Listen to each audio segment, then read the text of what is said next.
Right, guys, this is the third time I'm doing this. The first one hasn't. The first time was an outtake, but I didn't keep it because I swore at the end, and yeah, I could have kept it on, but I didn't want to.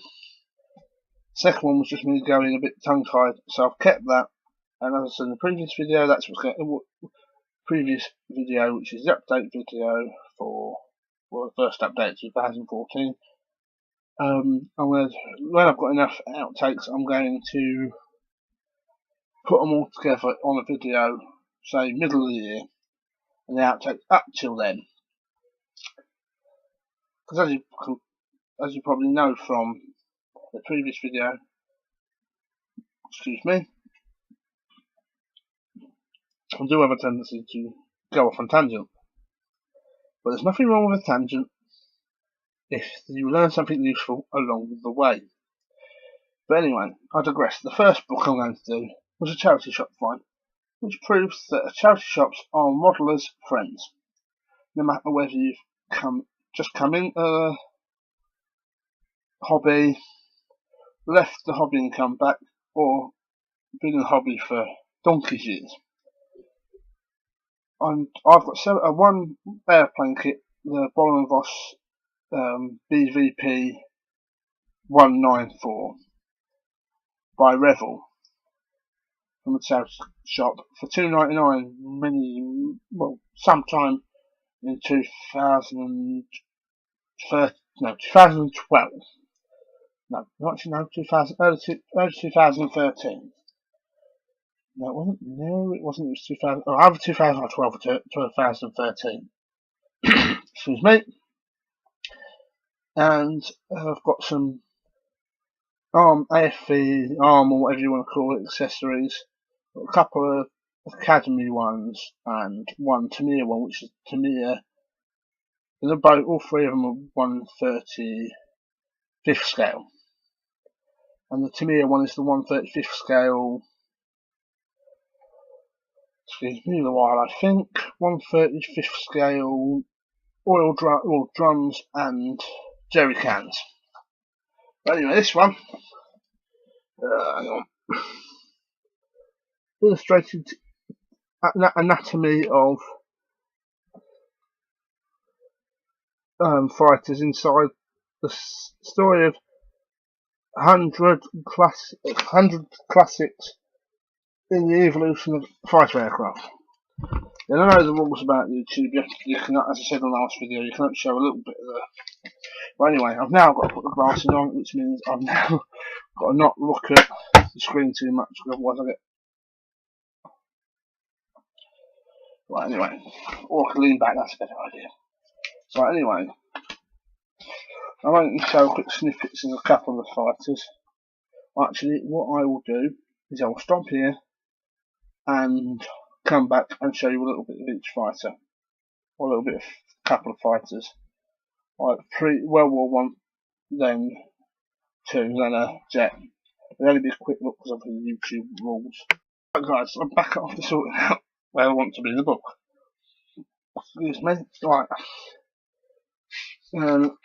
All rights belong to William Green and Gordon Swanber for compiling it, and Salamander Books. That's the rights bit, right? Right, we'll start off, it says, by finding the pages marked first, which is my personal favourite World War One fighter, and possibly quite an iconic one. Well, actually quite an iconic one anyway.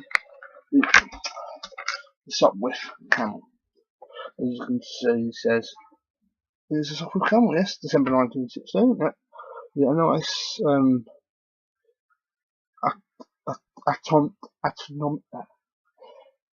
view of the anatomy of the anatomical view of the aeroplane. Excuse me, tripping over my words, and quite a bit about it across the top.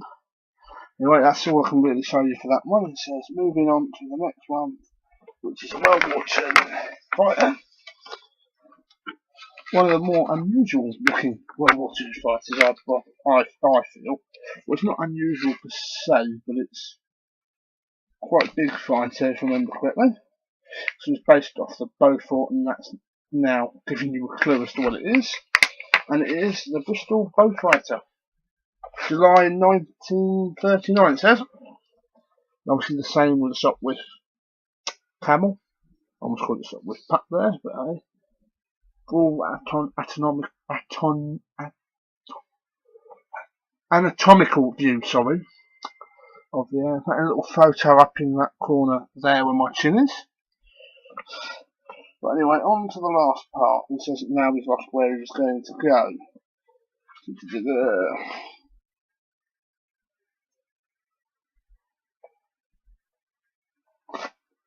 Excuse me, because as per usual, slip down the page. Right, break from the theme of the last one, which is British fighter aircraft.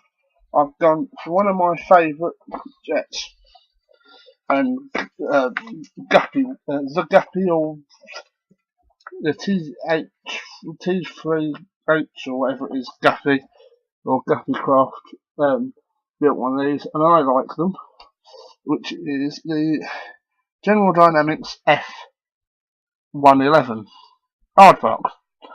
Anyway, yeah, as I said, can't really show much more than that because of obviously YouTube, what's names, but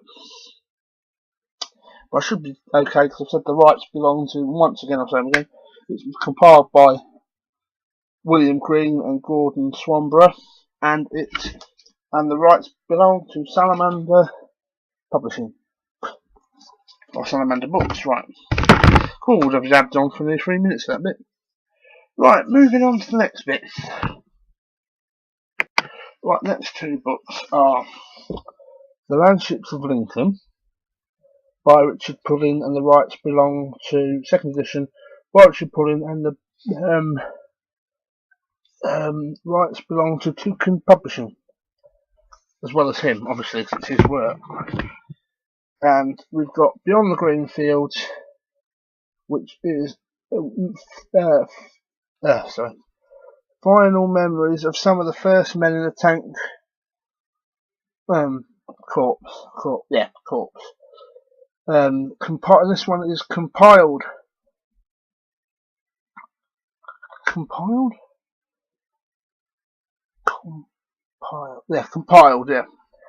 Sorry, dyslexic. Just had to make sure. I'm dyslexic and proud, so if you don't like dyslexics, go watch someone else's channel. Yes, compiled by put in two Publishing again, and this one I'll do first. It's a small book, as you can see. This one actually has got a bit of an interesting story to it. The one I showed, Landships of Lincoln, my parents got me for Christmas 2010, because I bought a Airfix 176 scale tank, World War One Mark 1 male tank, which is actually not a Mark 1 male. You can find out via various sources on the net as to why it's not exactly a Mark 1 male. It's a Mark 2, which they a bit of a mix up with, and as I said, easier and probably less time consuming to go on the net and look it up. Anyway, I'm going to take my glasses off now, stop reading, and put them in my glasses case, excuse me. Right, I'm not going to read it, I want to flick it through. And this one's more memoirs, right? Basic memoirs. This one, I said, got a bit of story for it. As I said, first book, Christmas present. This one, there is a local show in the village next to where I live called the Heckington Show, and I think it's the country's biggest village show. And I actually met Richard Pullin. Lovely bloke, had a nice chat with him, and I thanked him for writing books like this, because obviously without them without him we wouldn't have these. I wouldn't have these two books, and these two books wouldn't be available. But I was pointed out by friends of my family's that I should have asked him to sign it, but I didn't, because I thought that might have been asking a bit too much. But 2020 hindsight, it's got both books, I won't show a random page, I've got writing and pictures in, it says China, and that. So this one's memoirs, and I don't know if it'll be useful for anyone when if they can get hold of them for the World War One centenary SIG on ISM, which I forget when it is. I think it's June the 18th to whenever it is. I can't remember when it is. I could be wrong with it. And this one, I've not read either of them, but they are next one of the very few books on the subject, and they're pretty well. This one's pretty good, and the other one's pretty good from what I've heard from various people that have read them. And this one is based more about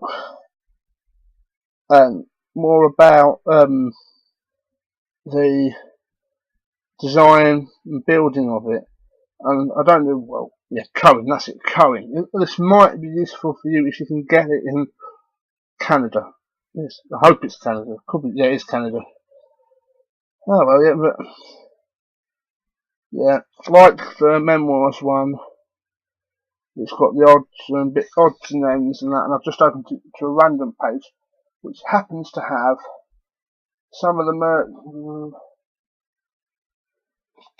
and obviously has some pictures, and that one there near my top finger, it says it's just a collection of some of the merchandise available from some of the nation's tank banks. And as I said, these two books, all the rights belong to Richard Pullen and Coen Publishing. If I said Pelican at the beginning, I do apologise. But Coen Publishing. But I think I did say Coen Publishing, so I should be okay. And that's the end of this video, and it is now 11:15 at night. And I'm kind of rambling again. That's everything. I might as well quick find something interesting to.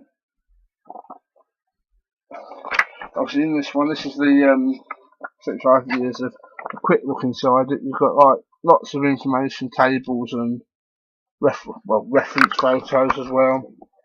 And obviously, the rights to this one belong to Flypast and Key Publishing, Flypast and Key Publishing, like with Airfix Small World and that. I'm sorry if I bore you with whose intellectual property it is, but I'm only covering my backside. Anyway, it's goodbye for me, and hopefully, and obviously this is the second time I've said goodbye and gone on a segue. I do apologise, and I'm sorry about the hand things. If anyone, it's just the way I talk, and if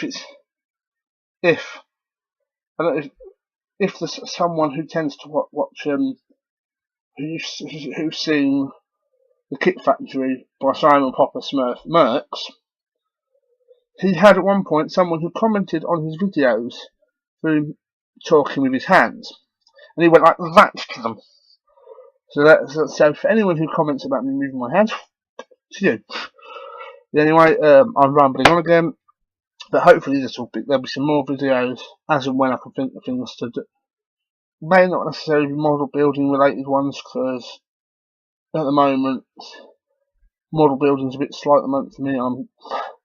Because life gets in the way and that, unfortunately.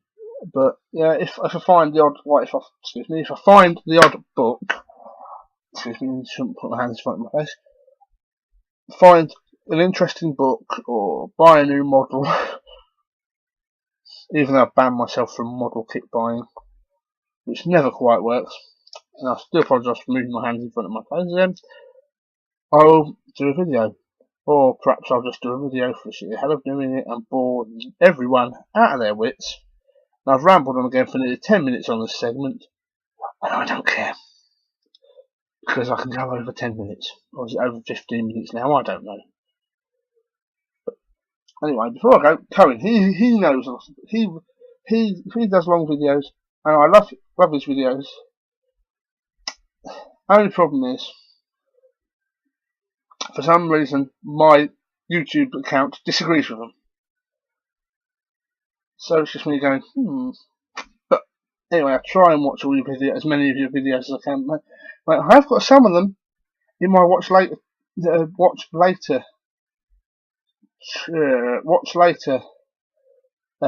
playlist. But the problem is, every time a new one comes in, because I'm watching them all, I have 2 YouTube tabs up. One new one's come up, they go into my watch later. But at one point, I was about a month behind. I have been 2 months behind in the past. I managed to catch up, because in the summer there's a massive. Last summer I found there was a massive lull